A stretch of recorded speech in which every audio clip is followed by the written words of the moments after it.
आज मैं आप लोगों को ऊर्जावान रहने के लिए एक बात बता देना चाहता हूँ कि जो इंसान अपनी किस्मत को कोसते हैं उन लोगों को मैं बता देता हूँ कि किस्मत बड़ा नहीं होता है, बड़ा होता है मेहनत और हौसला। जो अपने आप पर विश्वास रखते हैं, हौसला रखते हैं, मेहनत करते हैं, उनको ही किस्मत और भाग जो लक सब साथ देता है। तो आइए हम लोग देखते हैं क्या है आज का मोटिवेशन। लिखा हुआ है, किस्मत भी बादशाह उसी को बनाती है जो कुछ खुद करने का हुनर रखते हैं।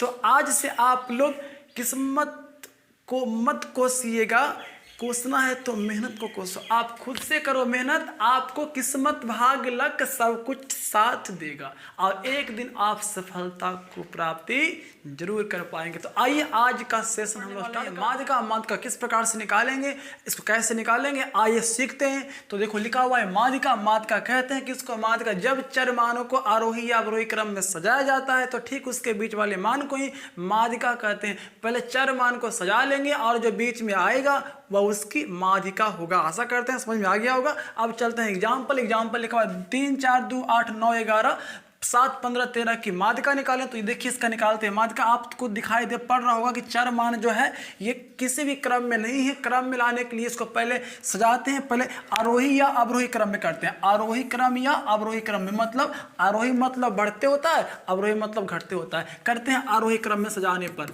आरोही क्रम मतलब पहले छोटा मान लिखेंगे उसके बाद उससे बड़ा लिखेंगे। 2 3 4 के बाद क्या होगा भाई बताओ जल्दी?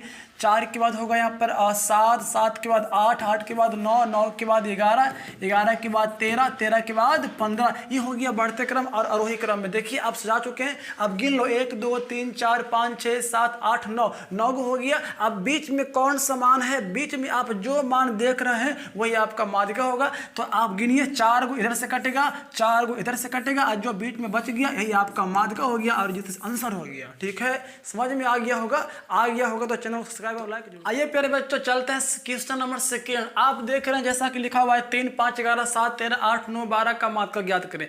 बस बहुत ही आसान है। सबसे पहले क्या करो, दी गई प्रश्नों को आरोही या अवरोही क्रम में सजा लेते हैं। आरोही क्रम में मतलब बढ़ते क्रम में क्या करेंगे? सजाएंगे। देखिए सजाते हैं आरोही, लिखते हैं आरोही क्रम।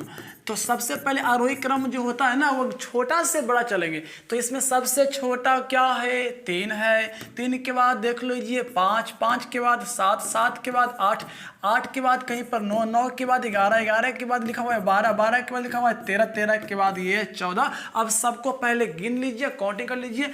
1 2 3 4 5 6 7 8 9 हो गया ना। तो 1 2 3 4 5 6 7 8 9, कोई दिक्कत नहीं है। यानी एन का मान आ गया 9। अब यहाँ पर आप देख लीजिए 9 आ गया। अब जब 9 आ गया तो क्या कर लो, इसके बीच में जो मान मिलेगा वही आपका माध्यिका रहेगा। मतलब पहले आरोही या अवरोही क्रम में सजा लेंगे और जो इसके बीच में रहेगा वही उसकी माध्यिका रहेगा। तो 9 आ गया तो 4 इधर से कटेगा, 4 इधर से कटेगा, आपका जो बीच में मान आएगा वही माध्यिका हो गया। ये आपका आंसर हो गया। समझ में आया तो लाइक और सब्सक्राइब। तो चलते हैं क्वेश्चन नंबर 3। तो आप लोग वीडियो के अंत तक बने रहिएगा। देखो लिखा हुआ है कि 8 9 13 12 14 20 24 16 11 10 की माध्यिका ज्ञात करें। सबसे पहले क्या बताए थे? चर मानों को आरोही क्रम में सजा लेते हैं। तो लिखो चर मानों को आरोही क्रम में सजाने पर, आरोही क्रम में सजाने पर। तो आरोही मतलब सबसे छोटा से बड़ा, सबसे छोटा मान कौन सी है? तो कहोगे सर 8 के बाद कोई दिख रहा है तो 10 के बाद 11 के बाद 12 के बाद 13 के बाद 14 के बाद कौन सी संख्या? 16 के बाद कौन सी संख्या? 19 के बाद कौन संख्या? 20। वो गिन लीजिए। और कोई बचा? 1 2 3 4 5 6 7 8 9, कहीं पर एक 24। 20 के बाद 24, इसको गिन लीजिए। 1 2 3 4 5 6 7 8 9 10, ये 10 है तो यह भी 10 ही होगा। अब बताओ बीच में कौन होगा? बीच में क्या होगा? इसमें 10 है, 10 है तो बीच में अगर 5 इधर से काट दोगे, 5 उधर से काट दोगे तो बीच में कुछ भी नहीं बचेगा। बीच में बचेगा सर 4 गो इधर से काटेंगे और 4 गो इधर से काटेंगे, 4 गो आगे से 4 गो पीछे से उड़ा दो, और जो बीच में बच गया ना उसको जोड़ दो, दोनों को जोड़ के 2 से भागा और माद निकाल देंगे। 13 + 14/2 और 13 14 हो गया कितना 27/2 और दे देंगे भागा, तो 2 एकम 2 और 2 तिया 6 आय हो गया 5 आने की 13.5। ये हो गया आपका मादिका। ठीक है, समझ में आया तो सब्सक्राइब और लाइक।